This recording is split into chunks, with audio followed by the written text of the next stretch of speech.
వ్యసనాన్ని వదలండి, ఆనందంగా జీవించండి. ఓర్వకల్ ఎంఆర్ఓ విద్యాసాగర్ వ్యసన విముక్తి పోస్టర్లను ఆవిష్కరణ చేసిన ఎంఆర్ఓ.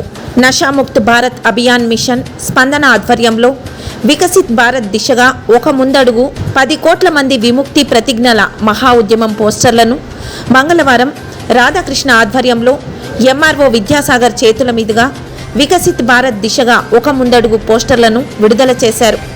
ఈ సందర్భంగా ఎంఆర్ఓ విద్యాసాగర్ మాట్లాడుతూ, చైతన్యవంతమైన పౌరులు, బలమైన సమాజం, వ్యసనాన్ని వదలండి, ఆనందంగా జీవించండి, యోగా జీవన విధానాన్ని అవలంబించి ఆరోగ్యకరమైన జీవితాన్ని గడపండి, మాదక ద్రవ్య రహిత భారతదేశమే మనందరి ధ్యేయం అంటూ సుమారు సంవత్సరానికి 3 మిలియన్ల మరణాలు వ్యసన సంబంధిత కారణాల వల్ల కలుగుతున్నాయని, మాదక ద్రవ్యాలు, వ్యసనం కుటుంబ కలహాలకు ప్రధాన కారణమని, త్రాగుడు వలన కుటుంబ ఆదాయంలో 20 నుండి 30% ఖర్చు చేస్తున్నారని తెలియజేశారు.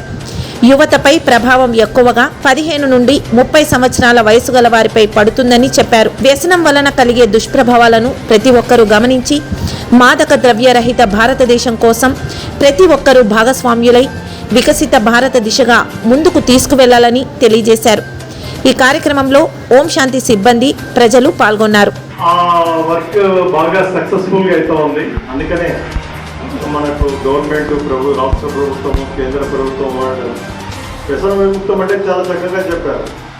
ఏదైనా కావచ్చు, ఆ వ్యక్తికే కాకుండా సొసైటీకి కూడా దాంట్లో డ్యామేజ్. వాటిని విముక్తం కావాలా, ముఖ్యంగా యువతలో అటువంటిది రావాలా అనేది వీళ్ళ ముఖ్య ఉద్దేశము. సో ఈ కార్యక్రమాన్ని మాటల్లో చెప్పలేనంత విలువైన కార్యక్రమంగా ఒక మాటలో చెప్పచ్చు. కానీ అవన్నీ మనము పాటించి గ్రాడ్యువల్గా సొసైటీని మంచిగా తయారు చేసుకోవాలనేది ముఖ్య ఉద్దేశము. సో ఇక్కడ ఉన్న ఆ సభ్యులు వాళ్ళందరూ కూడా చాలా మెచ్యూర్ మైండ్తో ఉంటారు, ఈ సంస్థ సభ్యులు. సో వాళ్ళ ముందు పరిపూర్ణ లైఫ్ అనుభవిస్తూ ఉన్నారు వాళ్ళు. మనమన్నా వేరే వేరే యాక్టివిటీస్లో, ఈ ఉద్యోగము దాంట్లో దీంట్లో కొట్టుమిట్టు కడుతూ ఉన్నాము.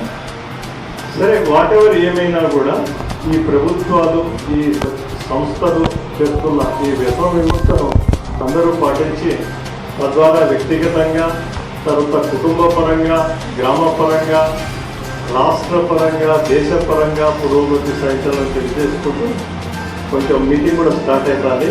ఇక థ్యాంక్ యూ.